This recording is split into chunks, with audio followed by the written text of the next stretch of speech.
Shalom, everyone.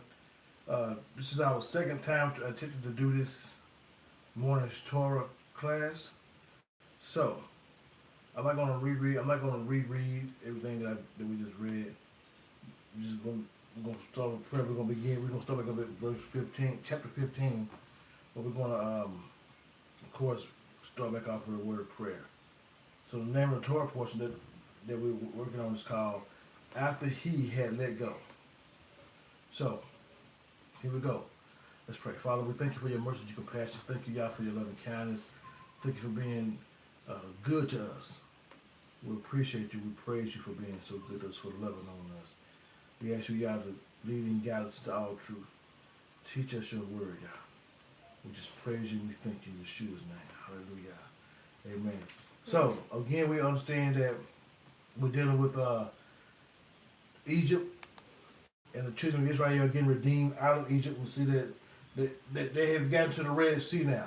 They've gotten to the Red Sea, and Pharaoh is trying to come and basically to take them back into servitude, take them back into slavery. Then won't let them go. But Yah tells Moses that he's going to harden Pharaoh's heart, and he's doing this because he's going to get the glory out of this from what he's going to do with Pharaoh. They come to try to attack the people of Israel, and we'll bring up some points that when they were in the Red Sea, when they were I guess on the shoreline by the beach, they was trapped. They couldn't go back because Egypt was behind them and the water was in front of them. So Yah himself, the cloud or the fire that's in front of them goes behind them and stands behind them. The light shines upon the Hebrews, and the darkness shines upon the Egyptians. And we understand that darkness that was shining upon the Egyptians was the Hebrew word Hoshek. It means falsehood, means chaos. It brings death and destruction. And and we understood that those who dwell in darkness will be destroyed. And the light shined upon the Hebrews, the children of Israel, while they were at the sea. And those who are in the light will have life. And so Yah tells Moses to have the children of Israel to go forward. And our response to that was going forward is the only way that you can have faith. You can't say you have faith to continue to go backwards.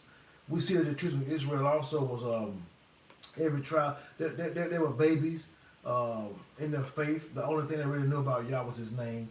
They really have not had a true experience with Him until recently, when Moses had come back to bring deliverance. So the gods that they were familiar with were idol gods that the Egyptians served.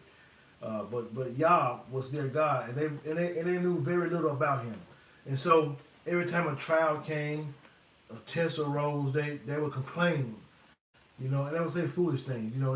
They told Moses, "Hey, we told you to leave us alone in Egypt." They didn't tell Moses to leave them alone, and they bring up things. Even at the we saw how when they got to Marah, where the water was bitter, they again began to complain. They again begin to complain about, man, you brought us out here, we don't have nothing. And they were babies. And Yah understood their condition. He understood their situation. He understood what they were dealing with. So He provided water. Now, listen to this. You have probably 2 million people out here. So Yah provided probably millions of gallons of water a day just to give Israel water. Not even including food. How much food that that He had given them. But while they were at Marah, which means bitterness, Yah gave them His law. Some of the law was given to them. He gave them it's the Hebrew word CHOQ is how you spell it in English. It means He gave them tasks, He gave them rules, He gave them law. He gave them His mishpat. Mishpat is the Hebrew word. It means the ruling of a judge. So Israel's government is to be based on Yah's laws, and He was their judge. And He gave them that, and He was testing them or proving them where they were also. He was trying them. So now listen, Israel's justice system was not like the laws that we think of as laws and like the modern American system. The U.S. The United States justice system has three equal branches. They make laws. You got the legislative branch. They make laws. The judicial branch, that's the court system, determine the laws have been broken, and if a law fits within our constitutional principles. Then they have the executive, was intact trade rules, control military. But that's not how Israel was set up. Israel was to be a theocracy, a government that was ruled by Yah. So Israel government is not set up like the U.S. government, because the United States government is moved by man, is ruled by man. But Yah's government, Israel's laws, is ruled by Yah. So what? Okay. So now, the whole of Israel governments most closely resembled the whole of Israel government. Kind of closely resembled our law, but because they had Moses, who gave to the leaders, and then they distributed the people. But Yah was the ultimate one.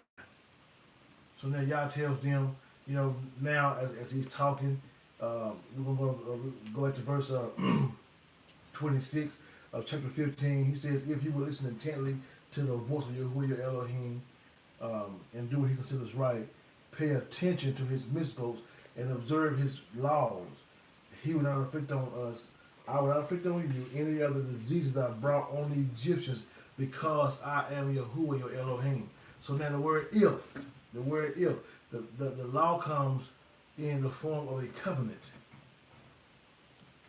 And the law comes in the form of a covenant.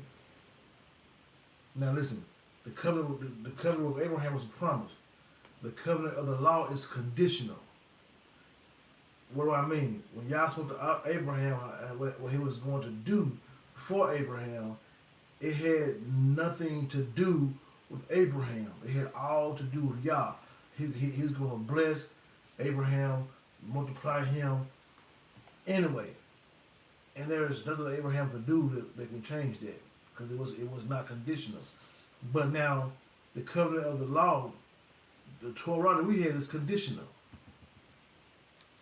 The Abrahamic covenant was a vow that God made on his own name, but ours is conditional. He says, if you. So for him to respond to you, he says, if you will listen intently to the voice of Yahuwah your Elohim, do what he considers right, pay attention.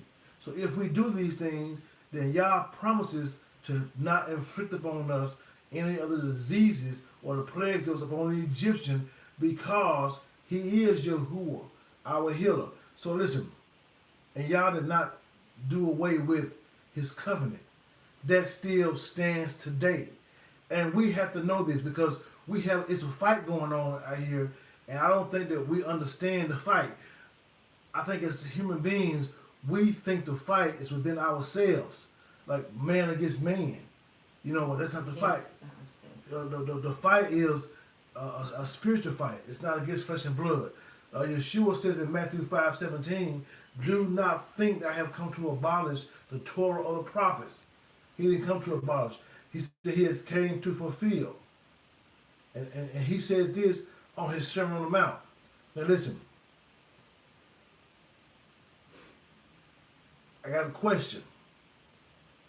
If the Torah is abolished, then why do we still think the Ten Commandments is valid? Because the Ten Commandments is part of the Torah. You can't say, thou shalt not steal, thou shalt not kill, thou shalt not commit adultery. You can't say you follow that, but you don't obey Torah. Because that is Torah. That's the foundation. That's the 10 words that Yah had given to Israel. And then he gave them 603 more that sprang off that 10. So the Torah is not abolished. If we obey Torah, take heed to it, Yah promises not to inflict upon us the plagues and the diseases that he put on the Egyptians. And we have to take heed to this because Yah will tell us to obey His word. We think, but many believers, it's sad to say this, but many believers think that when Yah says to obey His word, they think He's talking about Romans, Peter, the Corinthians, Thessalonians, and Ephesians. They think that. Yah talking about His word in Genesis, His word in Exodus, His word in Leviticus, His word in Numbers, and His word in Deuteronomy. He's talking about that. And the Tanakh. We follow that scripture. That's the scripture that He's talking about. Not saying that Paul's letters or Peter's letters or Jude or Hebrews don't have any kind of validation, and not saying that we can't look at them, but all of them based their teachings and all those letters are based on Torah. They teach Torah, and they just simply writing letters based on what they've learned from the Torah. So we got to understand this, that it's important that we do obey Torah, because Yah says this, and Yah is giving, and listen to this, He gave Israel His Torah after He redeemed them. But the adversary can also bring the season where the Torah don't say. Who said the Torah say? We didn't say the Torah say. We understand the Torah does not save you. We understand that in the Exodus, it was after Passover that they've gotten Torah. So we understand that it was Yahuwah who delivered Israel from servitude. The death angel passed over them. He brought them out of bondage. He set them up the Feast of Unleavened Bread. He moved the leaven out of the bread, which means He brought them out of bondage, and He removed sin from them. Then He took them into the wilderness, and at the mountain, after He brought them out of bondage, allowed death to pass over them, removed sin from them, then He gave them His word. That's the same with Yeshua HaMashiach. He died for the sins. He says this, I've come to save the lost sheep of the house of Israel. So that's what He did. He redeemed Israel. And now, everybody who wants to be redeemed has to take upon themselves the covenants of Israel. You have to submit to the God of Israel so you can be grafted in.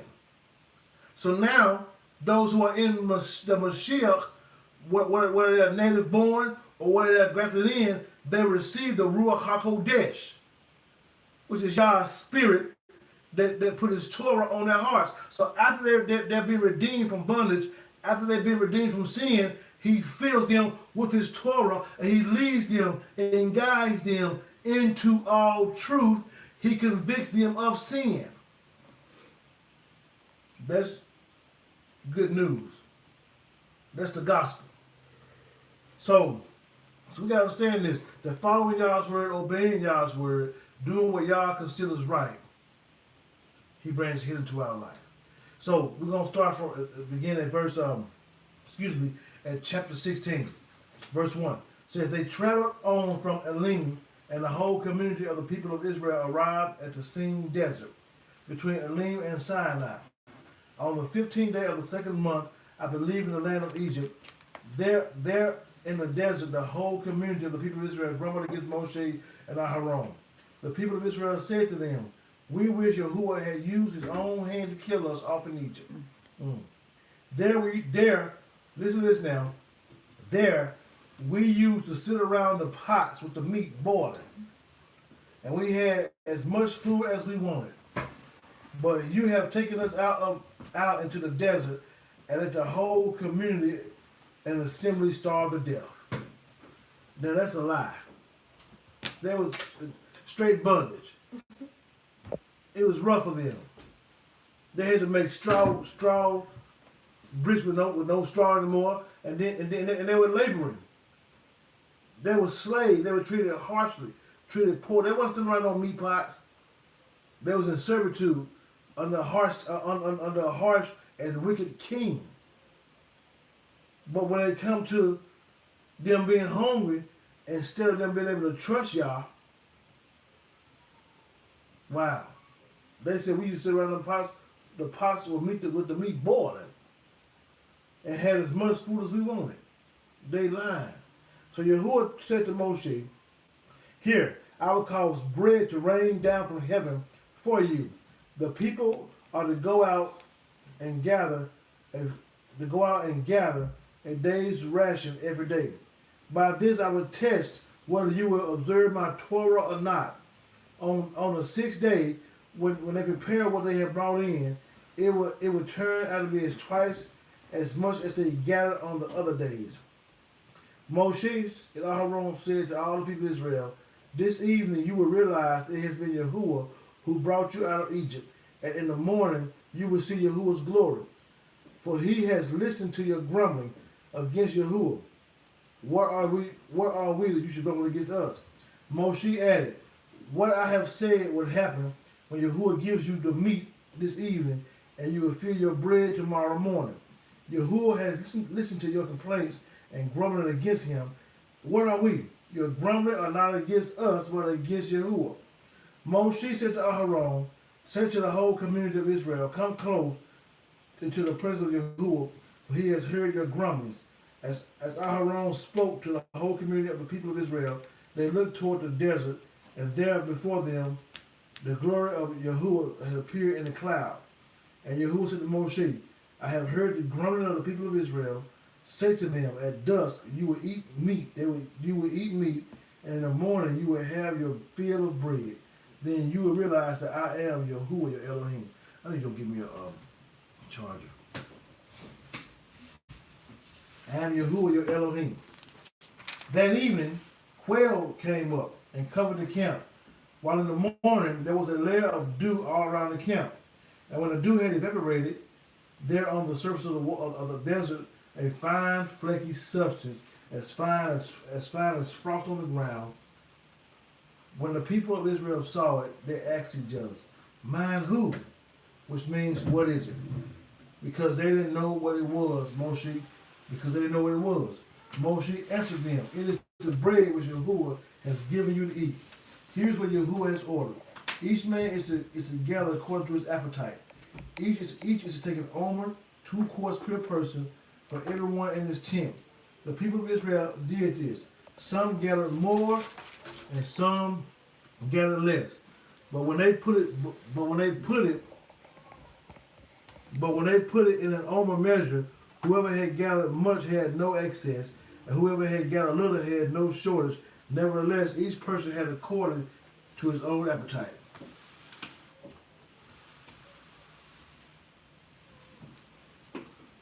Moshe said to them, told them, no one is to leave any of it till morning.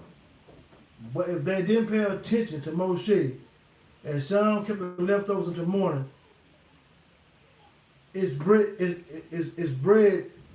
worms and rotted, which made Moshe angry at them.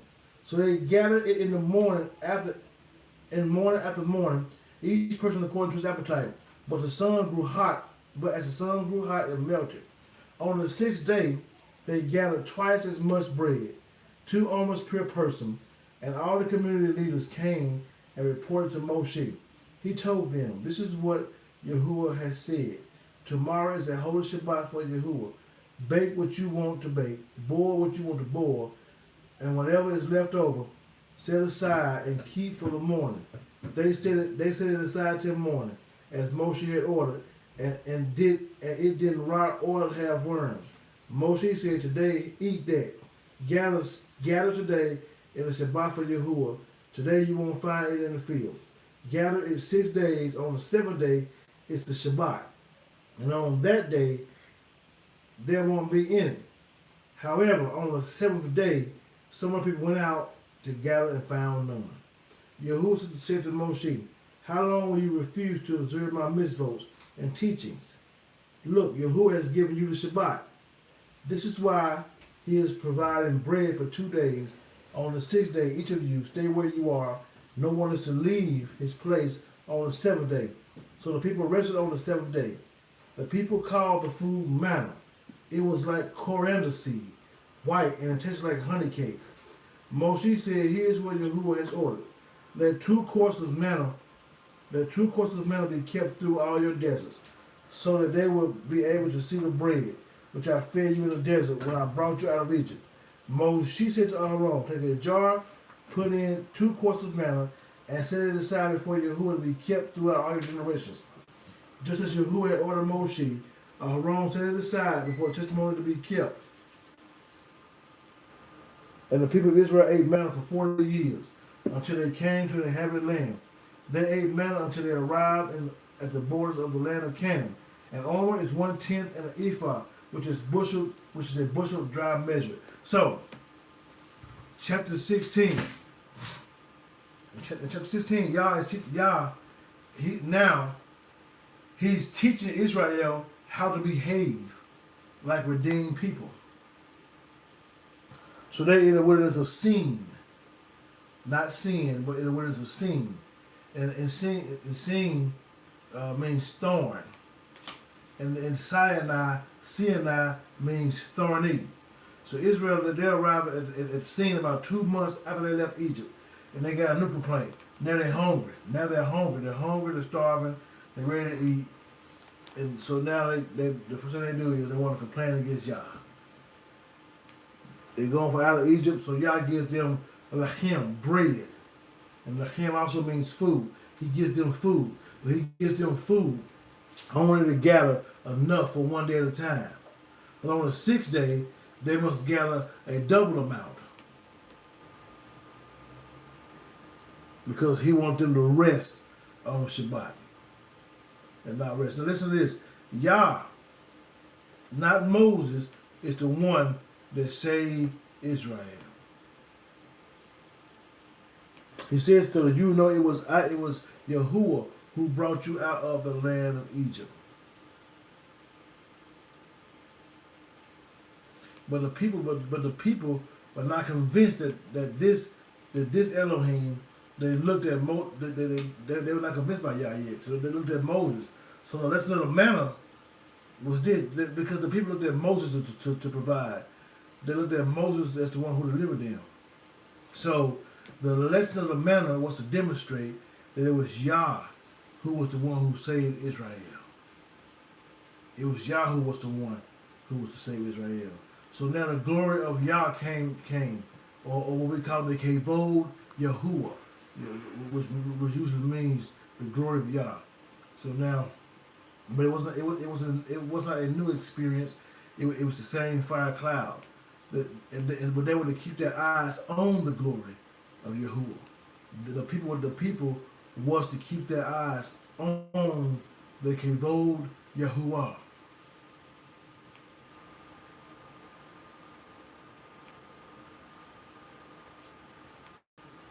And in the fire cloud, it was the presence of Yahuwah. So now, he gives them quail for meat. Yah, he uses supernatural elements of his creation in supernatural ways. So he used quail for meat. And this is and to this day, listen, to this day now, there's still a vast flock of quails that fly over the Sinai.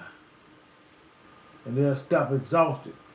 While they fly, they'll stop, and they're exhausted. And the Bedouins now scoop them up. There's some serious on. So now, Israel went to sleep full that night.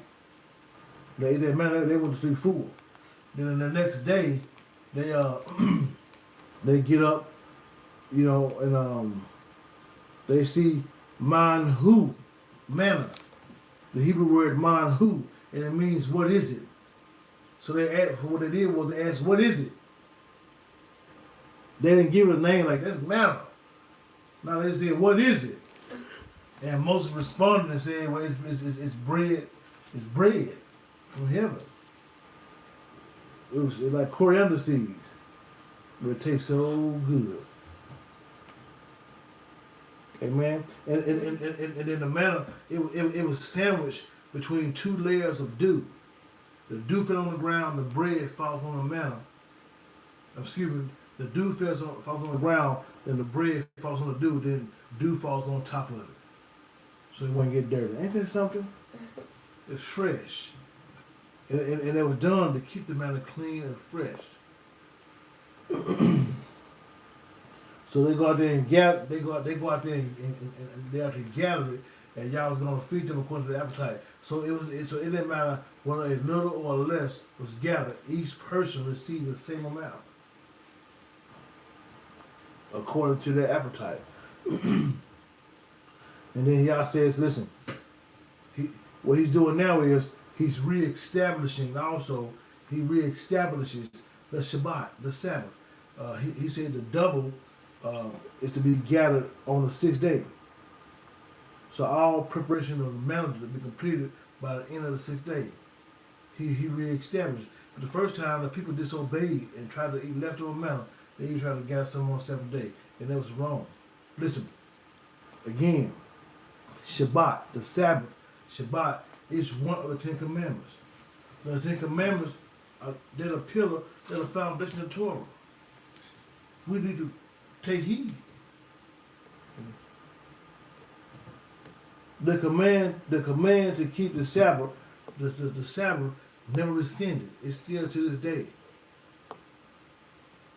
It's still to this day.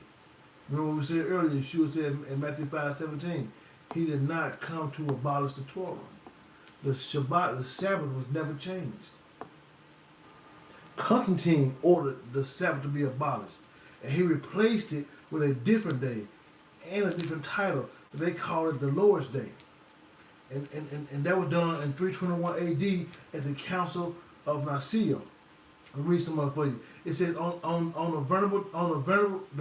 the venerable day of the sun, listen, of the sun, that all people in the cities rest, all workshops to be closed. Then Christians shall not Judaize and be idle on the Sabbath, but the Lord's day shall they honor. If found Judaizing, they will be excommunicated. Judaizing was a Christian doing anything that a Jew would do to worship. So check this out. They tried to do away with the Shabbat and replace it with Sunday. And anybody that was found under the Sabbath was to be excommunicated.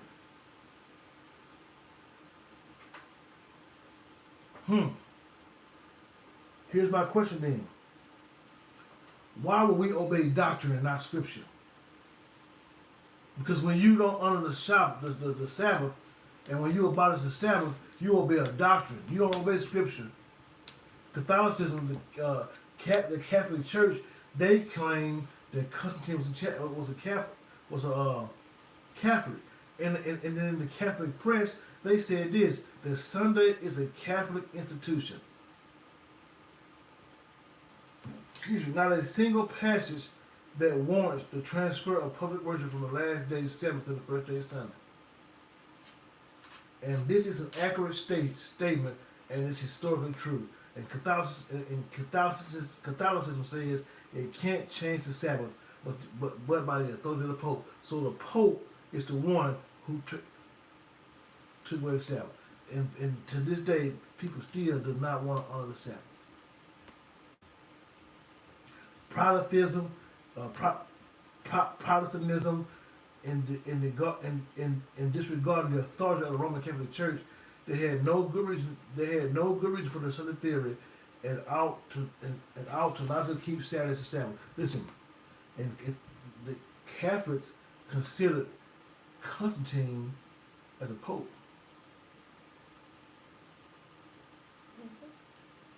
Which is horrible.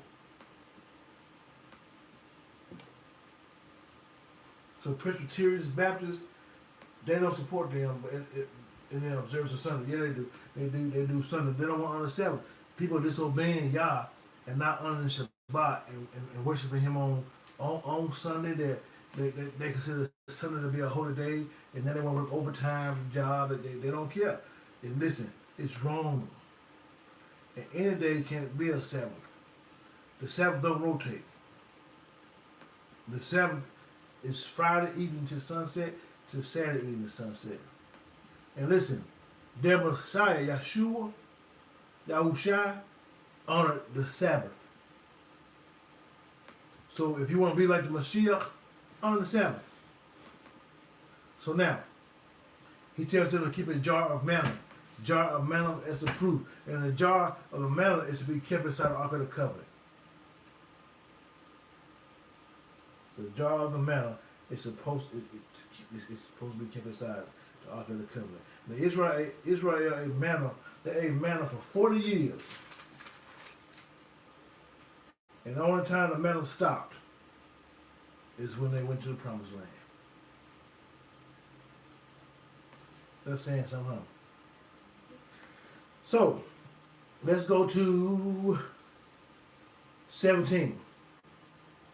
The whole community of the people of Israel left the Sin desert, traveling in stages, as Yahuwah had ordered, and camped by Rephidim. But there was no water for the people to drink. The people quarreled. Here it is again. That Yah had already provided for them once. But here it is again. They quarreled with Moshe, demanding, "Give us water to drink." But Moses replied, "Why pick a fight with me? Why are you testing Yahuwah?" However, the people were thirsty for water. And they grumbled against Moshe. "For what did you bring us up from Egypt? To kill us and our children and our livestock with thirst?" They complained, boy. Moshe cried to Yahuwah, "What am I to do with these people? They're ready to stone me." And Yahuwah answered Moshe, "Go on ahead of the people and bring with you the leaders of Israel. Take your staff in your hand, the one you used to strike the river, and go. I will stand in front of you there on the rock in Horeb. You are to strike the rock, and the water will come out of it, so people can drink." Moshe did this in the sight of the leaders of Israel. The place was named Massah, testing, and Meribah, or Meribah, quarreling, because of the quarreling of the people of Israel, and because they tested Yahuwah by asking, "Is Yahuwah with us or not?" Then Amalek came and fought with Israel at Rephidim. Moshe said to Yahushua, "Choose men for us, go out and fight with Amalek. Tomorrow I will stand on top of the hill with Elohim's staff in hand." Yahushua did as Moshe had told him and fought with Amalek. Then Moshe, Aharon, and Hur went up to the top of the hill. When Moshe raised his hand, Israel prevailed. But when he laid down, Amalek prevailed. However, Moshe's hands grew heavy, so he took a stone and put it under him, and he sat on it. Aharon and Hur held up his hands, and the one on one side and the other on the other side, so that his hands stayed steady until sunset. Then thus Yahushua defeated Amalek, putting their people to the sword. Yahuwah said to Moshe, "Write this in a book to be remembered, and tell it to Yahushua. It will be completely blot out my memory of Amalek and from under heaven." Moshe built an altar, called it Yahuwah Nisi. Yahuwah is my banner, my miracle, and said, because their hand was against the throne of Yah, Yahuwah will fight Amalek generation after generation. So now, in chapter 17, we see that the people quarreled with Moses, demanded that Moses is giving them water to drink. Now Moses was going to take care of them. Moses was an experienced desert dweller. Israel was not. So they complained every time they got somewhere and they see anything, they complained. Here it is again. Mara revisited it. Remember? Listen, this is a pattern. Mara means bitterness, wood. It's immersed into the water becomes sweet and drinkable. The state of man is a bitter state. Man is in a bitter state. The kind of bitter means unbearable pain caused at the hand of another. So man is in pain caused by the hands of another. Adam caused the pain of sin. A beautiful picture of what the Mashiach had done for us, because he brought us into another state. When you accept him, he brings you out of pain. He brings you out of the condition of sin. He brings you from a place of not being in hope to having hope. So Mara is an illustration of the Mashiach. At Mara, special wood immersed into the water removed the bitterness. In our lives, the cross immersed into our lives removes our bitter condition of being trapped or slaves to sin. The Mashiach. Moses strikes the rock. The grumbling of Israel is actually against Yahuwah, not Moshe. Naha, the court trial process. Israel is accused of setting themselves up as judges over Yah. This rock is at or near Mount Horeb. So Moses has now been told twice to use his staff to strike something concerning the water, the Nile River and this rock. First time was for wrath. The second time was for mercy. So we ought to see the mercy and wrath as coming from the same source. The wrath of Yah was on those who disobey, who goes against him, who even fights, but mercy is extended to those who submit to him, humble themselves, or even follow the Mashiach. And so the wrath and the mercy came from the same source. Now listen, the Mashiach and the rock at Horeb, they're connected. The rock at Horeb is smitten, is struck, that it may pour out water for life. Yahushua is called the rock. He was smitten that he might pour out living water. So the word for smite or strikes is the Hebrew word naha, means to harm, to kill, to attack with violence. Word for court trial, nasal, naha. Naha was a usual word, naha, not a usual word in this context, and the rabbis had to try to explain it. Only the Messiah connection reveals its meaning. So now here it is. This is Israel's first battle. The first battle, they are attacked from behind by Amalekites, by Amalek. So their first battle with a hostile force, they was attacked in the rear of the column of Israel, where the old and the weak marched. Now Israel had not even threatened Amalek; they ain't did nothing to them. The Amalekites are descendants of Esau. Israel and Esau are twin brothers. He was the key to victory. Moses to hold his hand in the air, possibly with his staff. Aharon and Hur was to assist Moses.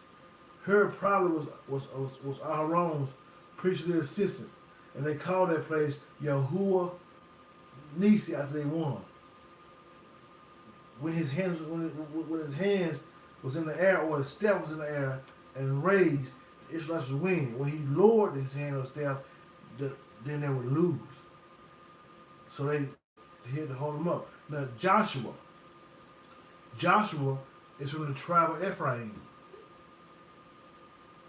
Before the battle, Joshua was known as Hosea. Hosea means help or salvation. So Hosea in ancient Hebrew was Hoshua or Oshua or Oshay. Joshua in ancient Hebrew was Yehoshua, Yah or Yah saves. So Yehoshua is long-handed for Yahushua, Yeshua's real name. So Joshua was Moses' military leader, and he physically saved Israel. Yeshua the Messiah, spiritually saved Israel. The only original Hebrew when you read it, it reveals connection. So this is showing Yahushua, our Mashiach, delivering Israel. That's a type in a pattern. You can see Joshua through the hands being raised. Prevailing. Through the hands being raised, it's like interceding, and they won. When the hand was down, they lose. Not interceding. Yeshua through interceding, raised up, he defeated the adversary. So now they whoop, they go ahead and spank Amalekite. And Yah says, look here, they gonna take him from behind and jump on him. The Amalekites gonna be blotted out. They got to go. And they became an enemy of Yah. And listen to this. The Amalekites is not only real, but they're also a type.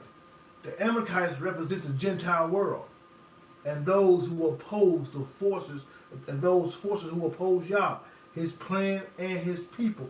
Listen to me, hear me real well. Those who oppose Yah His clan and his people are enemies of Yah. You have to know this. This is real. I'm talking about his people, his physical Israel, and those who are grafted in. Those who oppose them, they got to deal with the Most High. And then when you look at Daniel's vision of a statue, part of the statue was the Amalekites. Excuse me. And then in the story of Esther, Haman was a descendant of the Amalekites. He wanted to destroy Israel. He was the one that wanted to kill one of Mordecai to be hung in a gallows, but he was the one that was hung. Esau and many Arabs are from the Amalekites. So let's go to Judges 4. And we're going to read Judges 4 and 4 through 5 and 31.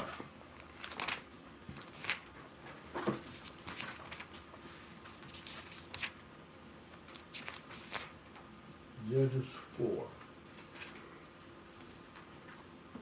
Shotim. Judges 4 and 4 through 5 and 31. Reads, Now Deborah, a woman and a prophet, the wife of Lepidot, was judging Israel at that time. She used to sit under Deborah's palm between Ramah and Beth-el in the hills of Ephraim, and the people of Israel would come to her for judgment. She sent for Barak, the son of Avinoam, from Kadesh and Naphtali, and said to him, Yahuwah has given you this order. Go march to Mount Tabor and take it with you 10,000 men from the people of Naphtali and Zebulun. I will call Sisera, the commander of Yavon's army, to encounter you at the Kishon River with his chariots and troops, and I will hand them over to you. Barak answered her, If you go with me, I'll go. But if you won't go with me, I won't go. And she replied, Yes, I would gladly go with you, but the way you are doing it will bring you no glory, because Yahuwah will hand Sisera over to a woman. Then Deborah set out and went with Barak to Kadesh. Barak summoned Zebulun and Naphtali to come to Kadesh. 10,000 men followed him, and Deborah went up with him. Malachi, start from verse 11 and read to 531 further. And Hever, the Canaanite of the children of Hoab, the father-in-law of Moshe, had separated himself from the Canaanites, and pitched his tent near the terebinth tree at Zaanayim, which is beside Kadesh. And they reported to Sisera that Barak, the son of Abinoam, had gone up to Mount Tabor. So Sisera called all his chariots, 900 chariots of iron, and all the people who were with him, from Harosheth Hagoyim to the Wadi Kishon. And Deborah said to Barak, Rise up, for this is the day in which Yahweh has given Sisera into your hand. Has not Yahweh gone out before you? And Barak went down from Mount Tabor with 10,000 men after him. And Yahweh destroyed Sisera and all his chariots and all his army with the edge of the sword before Barak. And Sisera leaped from his chariot and fled away on foot. But Barak pursued the chariots and the army as far as Harosheth Hagoyim, and all the sword army of Sisera fell by the edge of the sword. Not one was left. Sisera, meanwhile, had fled on foot to the tent of Yael, the wife of Hever, the Canaanite. For there was peace between Yavin, sovereign of Hatzor, and the house of Hever the Canaanite.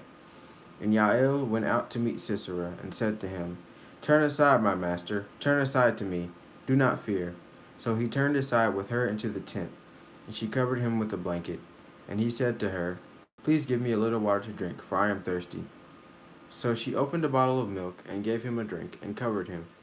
And he said to her, Stand at the door of the tent, and it shall be, if anyone comes and asks you, and says, Is there a man here?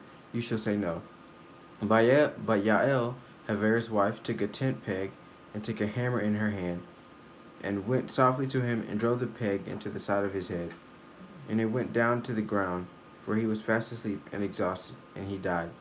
And see, as Barak pursued Sisera, Yael came out to meet him, and said to him, Come, let me show you the man whom you are seeking. And he went into her tent. There lay Sisera, dead with the peg in the side of his head. And on that day Elohim humbled Yavin, sovereign of Canaan, in the presence of the children of Israel. And the hand of the children of Israel grew stronger and stronger against Yavin, sovereign of Canaan, until they had cut off Yavin, sovereign of Canaan. And on that day Deborah and Barak, son Hold of... on, let's pause. Let's go to chapter 4 right quick. So we see Deborah, or Devorah, who was a prophetess. Now listen, she was a prophetess. Only Miriam, Miriam someone else, who was given that name about a prophetess. She was a prophetess and she was a judge. And she was a bench. She was a judge and a prophet. So she spoke over their lives and judged them and ruled them. And all the northern tribes and clans they came to Deborah to settle disputes. And by her being a prophet, she was legit by Yahuwah. And she announced oracles from Yah. Now listen, a prophetic word must be infallible. You can't. It's got to be straight truth. And no hidden and missing. Because if you was a false prophet, then the Torah prescribes death for the false prophets, So if a prophecy, how do you judge a prophecy? If a prophecy didn't happen, the prophecy went from Yah. And if you messed up one time, one incorrect prophecy means that the person's not a prophet. So declaring yourself to be a prophet can be dangerous. So if you say you're a prophet, you better make sure, totally sure, because you'd be in trouble. So Barak was to take 10,000 troops to Mount Tabor. He was commissioned to confront the enemy forces, and so Yah said he's going to have them come against him, or have them to come to Barak. Yah said that he was going to draw or influence them to come when Barak go to Tabor. So Yah was going to draw his armies to the Kadesh, to the Kishon River. When you read Revelations, it shows that Yah is going to also draw his enemies to the same place for destruction, and is going to destroy them. Now Barak is kind of skeptic, so he's not sure about the plan or the conditions. So he asked Deborah, "Will you come with us then? That I go if you go." And it was not, and he was not being a coward. He just wanted to be assured of Yah's presence at the battle. So Deborah agrees to go with him. She agrees to go and said, "Okay, well, then when I go, then the enemy going to be handed over to a woman. The enemy going to be handed over to a woman." So she goes with him to go fight, to go to the battle. So let's go back and you read now. Wait a minute, I'm sorry. Then, excuse me. While they're in the battle, Sisera is killed. Heber's wife Yael, she greets Sisera and she offers him hospitality. And so he's offered milk and rest for protection. Then she drives a tent peg through his head and kills him instantly. A tent peg through the side of his head, that's serious. He laying down asleep, she thing in the head and hit him side of the head, take him out of here. And that's how so now the prophecy came to pass. That Sisera was handed over to a woman. But Sisera wasn't handed over to Deborah. It was handed over to Yael, that man's wife, because she's the one that killed the enemy. When Barak could have killed him. But a woman killed him in the temple. Wow, the word came to pass. That's heavy. So the word that she said came to pass. So when you want to claim yourself to be a prophet, what you say better happen. It's not good to be a false prophet because the prescription is death. Go ahead, Malachi, read chapter 5. And on that day, Deborah and Barak, son of Abinoam, sang, saying, "For the leaders leading in Israel, for the people volunteering, bless Yahweh. Hear, O sovereigns, give ear, O princes, I do sing to Yahweh. I sing praise to Yahweh, Elohim of Israel. Yahweh, when you went out from Seir, when you stepped from the field of Edom, the earth shook and the heavens poured. The clouds also poured water. The mountains flowed at the presence of Yahweh, the Sinai at the presence of Yahweh, Elohim of Israel. In the days of Shamgar, the son of Anath, in the days of Yael, the highways were deserted, and the travelers went in crooked ways. Leadership ceased. It ceased in Israel until I, Deborah, arose, a mother in Israel arose. They chose new mighty ones. Then fighting was in the gates.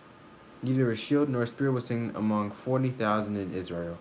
My heart is towards the inscribers of Israel, the volunteers among the people. Bless Yahweh. You who ride on white donkeys, you who sit on the rich carpets, and you who walk along the way, declare it. By the voices of shouters, between the places of drawing water, there they recount the righteous acts of Yahweh, the righteous acts of his leadership in Israel. Then the people of Yahweh shall go down to the gates. Wake up, Deborah. Wake up, sing a song. Arise, Barak, and lead your captives away, O son of Abinoam. Then he set the remnant to the rule of the nobles. Yahweh came down for me against the mighty ones. Out of Ephraim their root is against Amalek. After you, Benjamin, with your peoples. Out of Machir inscribers came down, and out of Zebulun those who handled the scribes' reed. And the heads of Issachar were with Deborah. And as Issachar, so was Barak sent into the valley under his command. Among the divisions of Reuben there were great searchings of heart. Why did you remain among the sheepfolds, to hear the bleating of the flocks? The divisions of Reuben have great searchings of heart. Gilad remained beyond the Jordan, and why did Dan remain on the ships? Asher continued at the seashore and remained by its landing places. Zebulun is a people who risked their lives to the point of death. Naphtali also on the heights of the field. Sovereigns came, they fought, and the sovereigns of Canaan fought in Ta'anach, by the waters of Megiddo. They took no spoils of silver. From the heavens they fought, the stars from their courses fought against Sisera. The wadi of Kishon swept them away.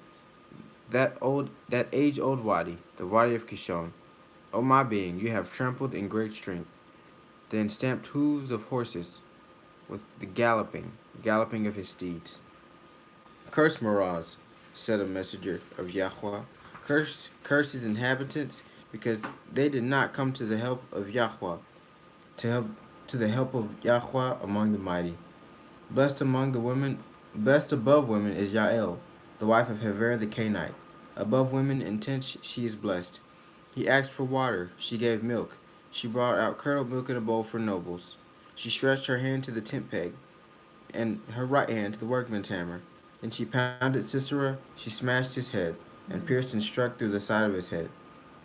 Between her feet he bowed, he fell, he lay still. Between her feet he bowed, he fell. Where he bowed, there he fell, destroyed. Through the window the mother of Sisera looked, and cried out through the lattice, Why does his chariot delay to come? Why have the steps of his chariots tarried? The wise ones of her princesses answer her. Indeed, she answered herself. Do they not find and divide the spoil? A girl or two for each man? A spoil of dyed work for Sisera? A spoil of dyed work richly embroidered for the neck of the looter? So do all your enemies perish, O Yahweh. But let those who love him be like the sun rising in his might. And the land had rest for 40 years. Amen. So we see this is a song they sung for them. And the word came to pass. How Yah defeated that enemy. Yah does that. Somebody's going to read Luke 2, 22 to 24. Then we get someone to read John 6, 25 through 35.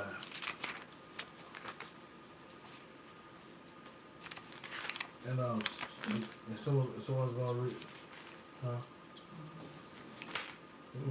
That's the 12.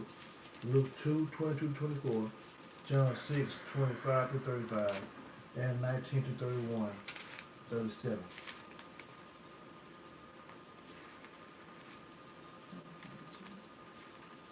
No. Luke, okay, well, right here, We're going to read Luke 2:22 to 24. That's the one that's got on there. John 6:25 to 35, 19 through 37. Excuse me, John 6:25 through 35, 19, 31 through 37. 1 Corinthians 10, 1 through 13, and 2 Corinthians 8, 1 through 15, and Revelations 15, 1 through 4. Somebody pick on one. Luke 22, what? Read, are you there? Mm-hmm. Luke 2, Mm-hmm. 22 through 24. When the time came for their pacification according to the Torah of Moshe, they took him up to Jerusalem to present him to Adonai, as it is written in the Torah of Adonai. Every firstborn male is to be consecrated to Adonai, and also to offer a sacrifice of a pair of doves or 2 young pigeons, as required by the Torah of Adonai. Amen. John 6:25, 35. And having found him on the other side of the sea, they asked him, Rabbi, when did you come here? Yeshua answered them and said, Truly, truly, I say to you, you seek me, not because you saw signs, but because you ate of the loaves and were satisfied. Do not labor for the food that is perishing, but for the food that is remaining to everlasting life, which the Son of Adam shall give you. For the Father Elohim has set his seal on him. So they said to him, What shall we do to work the works of Elohim? Yeshua answered and said to them, This is the work of Elohim, that you believe in him whom he sent. So they said to him, What sign would you do, so that we see and believe you? What would you do? Our fathers ate the manna in the wilderness, and it has been written, He gave them bread out of the heaven to eat. Therefore Yeshua said to them, Truly, truly, I say to you, Moshe did not give you the bread out of the heaven, but my Father gives you the true bread out of heaven. For the bread of Elohim is he who comes down out of the heaven and gives life to the world. So they said to him, Master, give us this bread always. And Yeshua said to them, I am the bread of life. Who comes to me shall not get hungry at all, and he who believes in me shall not get thirsty at all. Amen. One key verse that I want to focus on in John, it says in verse 29, or verse 28 and 29 says this. So they said to him, What should we do in order to perform the works of Yah? And Yeshua answered, Here's the work of Yah. Here's what the work of Yah is. To trust in the one he sent. So the work of Yah is to trust in the one who he sent. You want to see Yah move? Trust in Yeshua. Just like we are trusting the Torah of Moshe. Trust in Yeshua and you will see Yah move. You will see the work of Elohim. Amen? 1 Corinthians, Luke 19, 31 through 37. John 19, 31 through 37. It was preparation day, and the Judeans did not want the bodies to remain on the stake on Shabbat, since it was an especially important Shabbat. So they asked Pilate to have the legs broken and the bodies removed. The soldiers came and broke the legs of the first man who had been put on the stake beside Yeshua. Then the legs of the other one. But when they got to Yeshua and saw that he was already dead, they didn't break his legs. However, one of the soldiers stabbed his side with a spear, and at once blood and water flowed out. The man who saw it has testified about it, and his testimony is true. And he knows that he tells the truth, so you too can trust. For these things happen in order to fulfill this passage of the Tanakh. Not one of his bones will be broken. And again, another passage says, they will look at him whom they have pierced. Amen. Amen. Hallelujah. 1 Corinthians 10, I read that 1 through 13, and somebody else going to read 2 Corinthians 8, 1 through 15, and someone reads Revelation 15, 1 through 4. So I'm going to read 1 Corinthians 10, 1 through 13.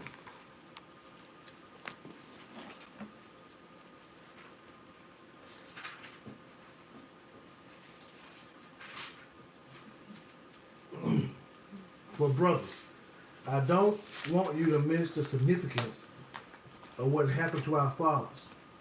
All of them were guided by the pillar of cloud, and they all passed through the sea. And in connection with the cloud and with the sea, they all immersed themselves into Moshe.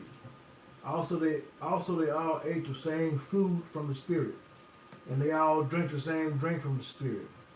For they drank from a Spirit-sent rock, which followed them, and that rock was the Messiah. Yet the majority of them, Yah was not pleased. Yet with the majority of them, Yah was not pleased. So their bodies were strewn across the desert.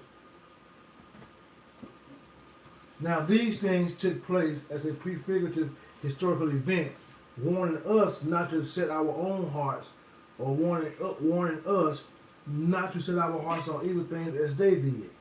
Don't be idolatrous, as some of them were. As the Tanakh puts it, the people sat down to eat and drink, and they got up and indulged in revelry. And let us not engage in sexual immorality, as some of them did, with the consequences that 23,000 died in a single day. And let us not put the Messiah to the test, as some of them did, and were destroyed by snakes. And don't grumble, as some of them did, and were destroyed by the destroying angel.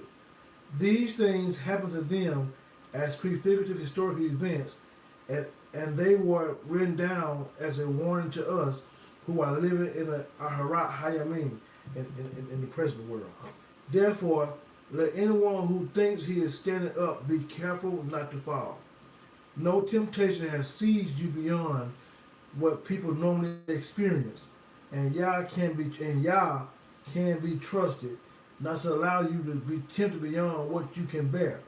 On the contrary, along with the temptation, He will also provide the way out, so that you will be able to endure. So now,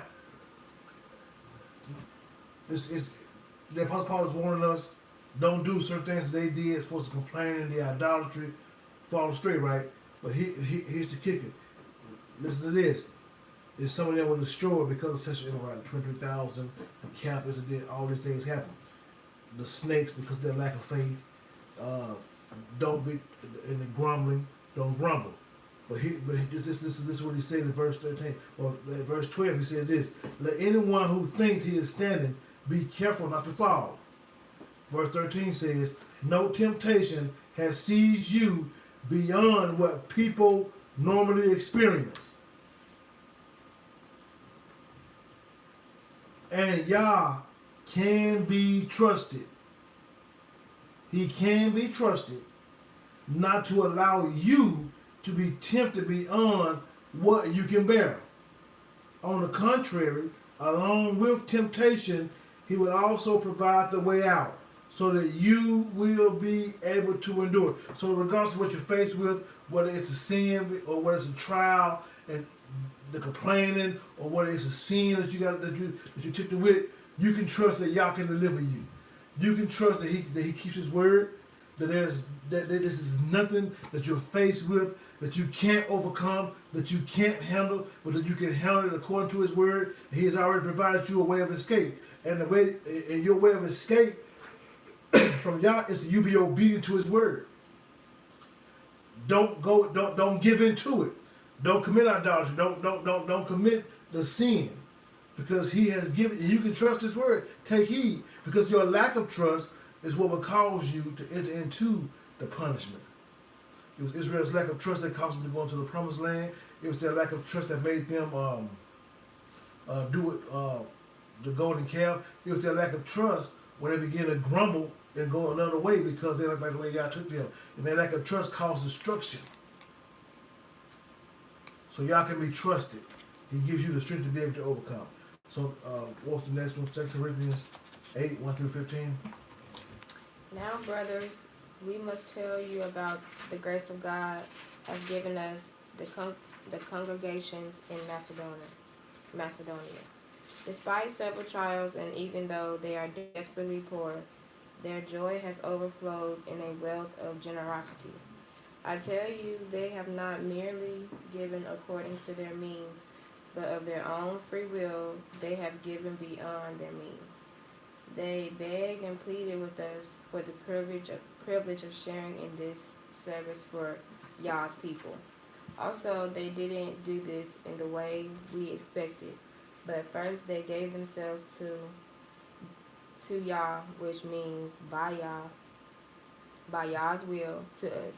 All this has led us to urge Titus to bring this same gracious gift in, in To completion. to completion among you, since he has already made a beginning of it, just as you excel in everything in faith, in speech, in knowledge, in diligence of every kind, and in your love for us. See that you excel in this gift too. I am not issuing an order, rather I am testing the genuineness of your love against the diligence of others. For you know how generous our Yah Yeshua the Elohim was. Our Messiah, Our- Yeshua, Our Messiah Yeshua was. was. Okay. For your sake, he has impoverished himself, even though he was rich, so that he might make you rich by means of poverty. As I say in regard to this matter, I am only giving an opinion. A year ago, you were not only the first to take this action, but the first to want to do so. Now it will be to your advantage to finish what you started, so that the eagerness in wanting to commence the project may be matched by your eagerness to complete it. As you contribute from what you have, for the eagerness to give is there. The The acceptability. The acceptability of the gift will be measured by what you have, not by what you don't have. It is not that relief for others should cause trouble for you, but that there should be a kind of reciprocity at present at present Reciprocity. At the present, your abundance can help those in need. yes. So that when you are in need, their abundance can help you. Thus, the reciprocity. It is as the Tanakh says, he who gathered much had nothing extra, but he who gathered little had nothing lacking. Amen. As that Yah provides to each individual according to their need. Just right here in bold, he who gathered nothing much had nothing extra. He who gathered nothing little had nothing lacking. Is referring to the manner. So each one went out, they got what they needed. Yah provided what they needed according to the person's appetite. If they got little, he still gave them what they needed. If they got much, he still gave them what they needed. He still provided for each individual. Revelations 15, 1 through 4.